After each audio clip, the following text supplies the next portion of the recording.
권영철 선임 기자 어서 오십시오. 안녕하십니까. 어서 오십시오. 오늘 Y뉴스에서 장시호 씨 얘기를 오랜만에 가지고 오셨다고 그래서 예. 무슨 얘기예요?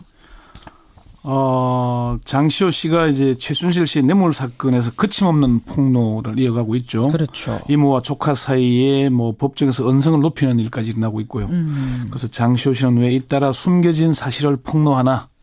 그러니까 요즘 대선 전국이어서 이 재판 얘기를, 이 국정농단 재판 어떻게 벌어지고 있는지 사실 조금 뒷전으로 밀려난 느낌이 있었는데 네. 재판 벌어지고 있죠. 사실 지금 이 재판을 한 몇 차례 열린지 아십니까? 일주일에? 잘 모르겠어요. 특검 관련 재판이 한 40회에서 50회 정도 열리고 있습니다. 재판만 40회에서 50회. 예, 삼성 관련만 일주일에 8차례 열리고 있습니다. 그렇군요. 우리가 그런데 이 8차례 열리는데 예. 특검보 4명하고 검사 8명이 변호사 100명을 상대하고 있습니다. 변호사가 100명이나 있어요. 저쪽 상대. 삼성 사건만, 이재용 사건만 20명이고요. 와. 나머지 피고인 15건에 31명이 기소되어 있으니까 예. 그 변호인이 한 100명쯤 됩니다. 그렇군요. 자, 이렇게 재판이 네. 많이 벌어지고 있는데 그중에서도 최순실 씨 재판, 얼마 전 벌어진 최순실 씨 재판에 등장한 장시호 씨의 발언이 아주 화제가 되고 있죠. 그렇습니다. 네. 그러니까 돈이나 뭐 있다 이런 얘기를 했어요? 그렇죠. 우선 제일 먼저 이제 사람들이 가장 큰 관심을 끄던 게 삼성동 2층, 박근혜 전 대통령의 집 2층에 최순실 씨가 돈이 있다. 그 심지어 뭐 그 돈이 있다는 얘기가 어느 정도냐면은 평생 먹고 살 돈이 있다라는 이런 얘기를 장시호 씨가 했어요. 그러니까 요거 상황을 좀 잘 설명해 주세요. 2016년 12월 4일에 네. 최순실, 장시호 두 사람이 검사실에서 나란히 조사를 받고 있는데 네. 갑자기 최순실 씨가 검사한테 목마르니까 물 좀 갖다 주세요. 검사를 피하게 하더랍니다. 그러더니 예. 장시호 씨한테 메모를 썼죠. 삼성동 2층 방, 유주, 유치원 이렇게 돼 있는데 유주는 뭐 최 씨 손자 얘기고요. 삼성동은 아까 방금 얘기한 박 전 대통령 자택 얘기인데. 그러니까 시호야 삼성동 박근혜 대통령 집 2층에 가면 금고가 있어. 네. 거기에 있는 돈을 가져다가 유주 유치원비로 써. 네. 이렇게 말했다는 거죠. 손자를 좀 키워달라 뭐 이런 얘기. 그런 내용이었다는 얘기가 있었죠. 예. 그러면서 내곡동 그 집. 박 대통령이 최근 구입했다는 그 집에 대해서도 언급을 했다면서요. 그렇습니다. 최근 박 대통령이 삼성동 집을 팔고 새로 내곡동 집을 샀지 않습니까? 예. 그 집도 최순실 씨가 골라준 집이다. 장 씨는 그 지난 24일 열린 최 씨의 뇌물수수 혐의에 대한 재판 증인으로 출석해서 예. 최근 뉴스에서 박 전 대통령이 이사간 집을 봤는데 그 집을 어디선가 본 것 같다고 해서 곰곰이 생각해 보니까 이미 그 내가 본 기억이 있다. 최순실 씨가 아마 집을 보여준 그림에 있었다. 그래서 최순실 씨는 내곡동 집은 이번에 신문을 보고 처음 알았다. 예. 지난해 유엔 빌리지를 물어본 것은 내가 살려고 알아본 것이다. 이렇게 주장을 하니까 예. 장 씨가 저는 본 것만 기억한 대로 말씀드리는 것이다. 당시에 유엔 빌리지에 혼자 다녀와서 연예인도 사는 곳인데 이사장, 박 전 대통령 얘기하죠. 이사장도 살았으면 좋겠다고 하지 않았느냐 이렇게 반박하기까지 했어요. 이사장, 박 전 대통령도 살았으면 좋겠다. 그러면서 박 전 대통령이 최 씨에게 정부 문서를 너무 많이 보내서 불평을 하게 됐다 이런 증언까지 했고요. 그런 증언도 재판에서요. 예. 그리고 자신의 어머니 최순덕 씨가 지난해 10월 26일 자신의 부탁을 받고 박 전 대통령과 전화 통화를 했고 그래서 최순실 씨의 귀국을 독촉했다. 그런 사실도 법정에서 폭로를 하게 됐습니다. 그 통화 내용은 어떤 거예요? 이게 뭐 이제 본인이 윤 전추를 통해서 전화를 해야 되는데 직접 전화를 걸지 못할 상황이니까 어머니를 통해서 윤 전추에게 연락하게 하고 박근혜 대통령과 통화를 했다. 그래서 그런 상황들은 뭐 내용을 다 구성해서 얘기할 수 있지만은 시간이 너무 많이 걸릴 테니까. 네. 그러니까 지금 좀 충격적인 얘기들이 여럿 나왔는데 저는 무엇보다도 네. 대통령 집 2층에 가봐. 거기 있는 돈 꺼내다가 내 손자 양육비로 써. 네. 이거는 대통령 집에 있는 돈이 최순실 씨도 두 사람의 돈이 왔다 갔다 그냥 했다는 거잖아요. 그래서 경제 통일치라는 얘기가 그래서 나온 아주 얘기죠. 결정적인 증거가 되는 건데 두 사람이 법정에서 언성 높이면서 싸우기도 했다면서요. 예, 그렇습니다. 이게 좀 진술을 하면서 서로 간에 이제 장시호 씨가 그런 얘기까지 했죠. 이런 얘기 아까도 특히나 그 동계 영재센터 얘기를 가지고 최순실 씨는 그게 장씨 거다. 그리고 자기는 관여한 바가 없다고 주장을 하니까 장시호 씨가 나중에는 손바닥으로 하늘을 가리지 마라 이렇게 언성을 높이는 말까지 그런 하기도 하고 말까지. 예, 그렇게 했었습니다. 자, 오늘의 와인은 이거였습니다. 그럼 도대체 조카 장시호 씨가 네.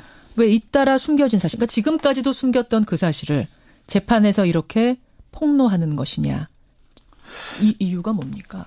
이게 이제 특검과 검찰 법조계에 두루 확인을 해보니까 예.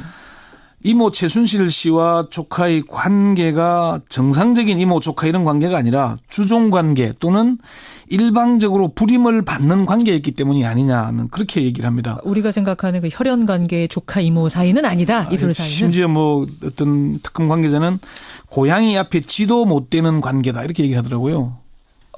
갑을 관계였다는 거 조카와 이모하고 조카가? 갑을 관계 이상이라는 그 얘기죠. 이상이다? 예, 그러니까 꼼짝도 못하는 뭐 특검의 한 관계자는 장 씨는 기본적으로 이모가 밉기 때문일 것이다. 아까 그 조금 전에 설명드린 그 4차 공판에서 이제 언성 높이는 일이 있었잖아요. 예, 예. 이런 일이 빚어지고 있는 게 아마 그런 이유가 아니겠는가. 이모가 조카인 장 씨에게 책임을 떠넘기고 장 씨가 버르고 화를 내는 장면을 보면 이게 좀 보통의 관계는 아닌 것 같죠. 아닌 느낌이 들어요. 예. 두 번째는 장시호 씨의 평소 멘탈이 그렇기 때문이다. 이런 얘기를 합니다. 멘탈이 그렇다는 거 정신이 그렇다? 이게 무슨 말입니까? 평소의 스타일이. 장 씨를 조사한 특검 관계자는 장 씨는 기본적으로 거짓말을 하지 않는 형태. 뭐 있으면 있는 대로 그냥 얘기해 솔직하게. 예. 특검의 한 관계자는 장 씨는 똑똑하고 기억력이 좋지만은 공부를 싫어하고 놀기를 좋아하는 스타일인 건 맞다. 기본적으로 머리 좋은데 뭐 성실하지 않은 스타일들. 이런 느낌? 있는 건 있는 그대로 그냥 말한다. 이걸 뭐 감추려하거나 뭐 그래서 그러지도 않았다. 그런 얘기고요. 이걸 뭐 좀 뭐 여러 가지 설명을 하자면은 장시호 씨의 뭐 그런 얘기일 수도 있으니까 그 정도로 설명을 하고요. 그래요. 예. 세 번째는 한간에서 분석하는 대로 양행의 도움을 받기 위해서 수사에 협조했고 재판에서도 적극적인 진술을 하고 있는 게 아닌가. 본인의 양형에. 그러니까 지금 재판에 사복 차림으로 계속 나오잖아요. 그래요. 애가 볼까 봐서 그렇기도 하지만은 예. 빨리 나가고 싶다는 의지의 표현이 아니겠는가 그런 얘기도 있는데 그렇지만 특검에서는 장 씨의 평소 스타일 때문이지 뭐 이게 양형 때문은 아니라는 그런 얘기도 합니다. 장 씨가 자신을 수사한 검사와 팀장, 수사 관계자들에게 편지를 썼다 그러잖아요. 그래요? 어떤 피의자도 그렇게 하겠느냐. 어떤 편지예요, 그 편지는? 손편지 뭐 고맙다, 뭐 수고했다, 고맙다. 뭐 이런 취지로 했다는 겁니다. 그렇군요. 결국은 스타일이 원래 그렇다. 뭐 숨기고 이런 스타일이 아니니까 그냥 생각나는 대로 있는 그대로 솔직하게 얘기하고 있는 것 아니냐라는 것에 가장 큰 예. 답변을 찾을 수 있겠군요. 그래요. 근데 이거 조금 다른 얘기인데 그 박영수 특검하고 검찰이 갈등 겪고 있다. 이건 진짜예요, 소문이에요? 앞서 말씀드린 대로 하루 일주일에 40-50차례 재판이 열리는데 예. 파견 검사 8명, 특검보 4명, 12명이 재판 관여를 다 해야 되잖아요. 예. 뭐 이게 수사 때보다 훨씬 몇 배로 더 힘들다고 합니다. 그 수사 대응을 또 일일이 변호인들이 문제를 제기하는 답변도 하고 대응을 해야 되잖아요. 그렇죠. 안 되고 있어서 추가로 다시 수사에 참여했던 검사들 파견시켜달라 그러니까 대검찰청이나 법무부가 해줄 듯이 하면서 시간만 질질 끌고 있다는 거죠. 그래서 그 부분에서 갈등을 겪고 이게 있다. 지금 제대로 안 해주면은 사실 양재식 특검보 같은 경우에는 일주일에 5차례 재판에 들어가기도 하고 블랙리스트는 일주일에 4차례 열립니다. 그 이야기 다음에 한번 떼서 다시 한번 좀 깊이 해볼 필요가 있겠네요. 네, 중요한 재판이잖아요. 그렇죠. 자, 여기까지 오늘의 와이뉴스 권영철 선임 기자 수고하셨습니다. 권영철 선임 기자 어서 오십시오. 안녕하십니까. 어서 오십시오. 오늘 와이뉴스에서 장시호 씨 얘기를 오랜만에 가지고 오셨다고 그래서 예. 무슨 얘기예요? 장시호 씨가 이제 최순실 씨의 뇌물 사건에서 거침없는 폭로를 이어가고 있죠. 그렇죠. 이모와 조카 사이에 뭐 법정에서 언성을 높이는 일까지 일어나고 있고요. 그래서 장시호 씨는 왜 잇따라 숨겨진 사실을 폭로하나? 그러니까 요즘 대선 전국이어서 이 재판 얘기를 이 국정농단 재판 어떻게 벌어지고 있는지 사실 조금 뒷전으로 밀려난 느낌이 있었는데 네. 재판 벌어지고 있죠. 사실 지금 이 재판을 한 몇 차례 열린지 아십니까? 일주일에? 잘 모르겠어요. 특검 관련 재판이 한 40회에서 50회 정도 열리고 있습니다. 재판만 40회에서 50회. 예, 삼성 관련만 일주일에 8차례 열리고 있습니다. 그렇군요. 우리가 그런데 이 8차례 열리는데 예. 특검보 4명하고 검사 8명이 변호사 100명을 상대하고 있습니다. 변호사가 100명이나 있어요. 저쪽 상대. 삼성 사건만 이재용 사건만 20명이고요. 와. 나머지 피고인 15건에 31명이 기소되어 있으니까 예. 그 변호인이 한 100명쯤 됩니다. 그렇군요. 자, 이렇게 재판이 많이 네. 벌어지고 있는데 그중에서도 최순실 씨 재판 얼마 전 벌어진 최순실 씨 재판에 등장한 장시호 씨의 발언이 아주 화제가 되고 있죠. 그렇습니다. 네. 그러니까 돈이나 뭐 있다 이런 얘기를 했어요? 그렇죠. 우선 제일 먼저 이제 사람들이 가장 큰 관심을 끄던 게 삼성동 2층 박근혜 전 대통령의 집 2층에 최순실 씨가 돈이 있다. 권영철 선임 기자 어서 오십시오. 안녕하십니까. 어서 오십시오. 오늘 와이뉴스에서 장시호 씨 얘기를 오랜만에 가지고 오셨다 그래서 예. 무슨 얘기예요?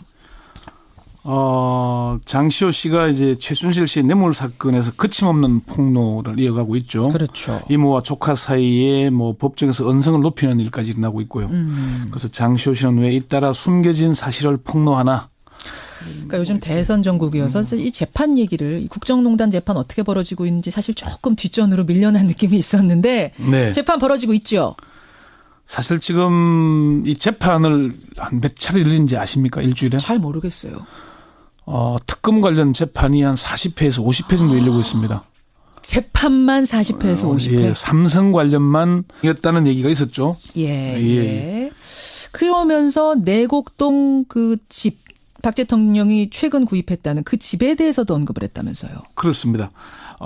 최근 박 대통령이 삼성동 집을 팔고 새로 내곡동 집을 샀지 않습니까? 예. 그 집도 최순실 씨가 골라준 집이다. 장 씨는 그 지난 24일 열리는 최 씨의 뇌물수수 혐의에 대한 재판 증인으로 출석해서 예. 최근 뉴스에서 박 전 대통령이 이사간 집을 봤는데 그 집을 어디선가 본 것 같다고 해서 곰곰이 생각해 보니까 이미 그 내가 본 기억이 있다. 최순실 씨가 아마 집을 보여준 그림에 있었다. 그래서 최순실 씨는 내곡동 집은 이번에 신문을 보고 처음 알았다. 예. 지난해 유엔 빌리지를 물어본 것은 내가 살려고 알아본 것이다. 이렇게 주장을 하니까 예. 장 씨가 저는 본 것만 기억한 대로 말씀드리는 것이다. 당시에 유엔 빌리지에 혼자 다녀와서 연예인도 사는 곳인데 이사장, 박 전 대통령 얘기하죠. 이사장도 살았으면 좋겠다고 하지 않았느냐 이렇게 반박하기까지 유경재단 했어요. 이사장, 박 전 대통령도 살았으면 좋겠다. 그러면서 박 전 대통령이 최 씨에게 정부 문서를 너무 많이 보내서 불평을 하게 됐다 이런 증언까지 했고. 그런 증언도 재판에서요. 예.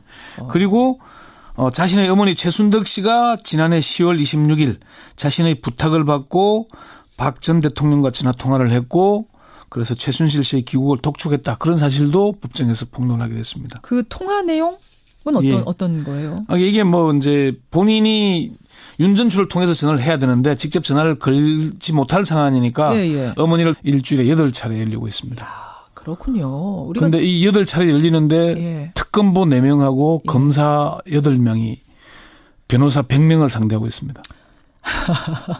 변호사가 100명이나 있어요. 저쪽 상대. 삼성 사건만 이재용 사건만 20명이고요. 나머지 피고인 15건에 31명이 기소되어 있으니까 그 변호인이 한 100명쯤 됩니다. 그렇군요. 자, 이렇게 재판이 많이 벌어지고 있는데 그중에서도 최순실 씨 재판 얼마 전 벌어진 최순실 씨 재판에 등장한 장시호 씨의 발언이 아주 화제가 되고 있죠. 그렇습니다. 네.